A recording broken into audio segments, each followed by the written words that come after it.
Bismillahirrahmanirrahim. Pada hakikatnya manusia akan diberikan kecintaan terhadap harta, layaknya kecintaan terhadap wanita dan anak-anak seperti yang ada di surat Ali Imran ayat 14. Dari kecintaan tersebut, sebagian orang berlomba-lomba untuk mengumpulkan harta, bahkan menimbunnya. Mereka kerja keras banting tulang hanya untuk bisa mengumpulkan harta. Dan bisa jadi hal tersebut juga melekat pada diri kita.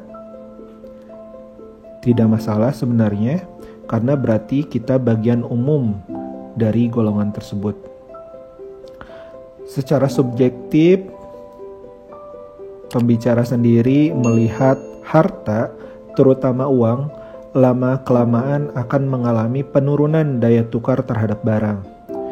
Di sisi lain juga, ketika uang ditimbun dan tidak berputar, itu sendiri sudah bertentangan dengan hakikatnya. Karena uang itu alat tukar, bukan alat timbun. Sehingga manfaat dari uang itu tidak pernah terjadi karena dia hanya disimpan.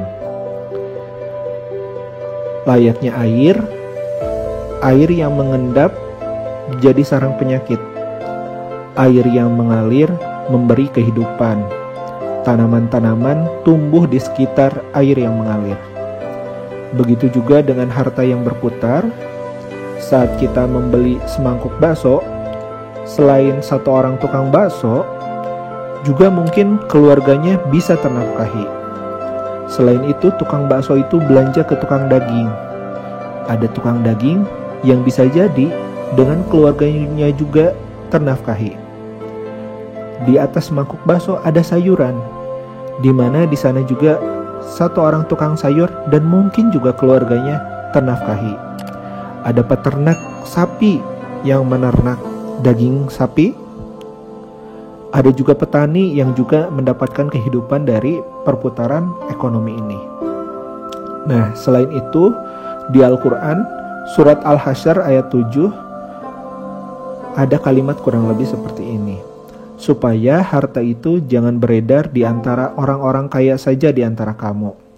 Seyogianya harta beredar di antara kaum muslimin, baik dalam bentuk konsumsi, sedekah, infak, atau diinvestasikan dalam bentuk produktif.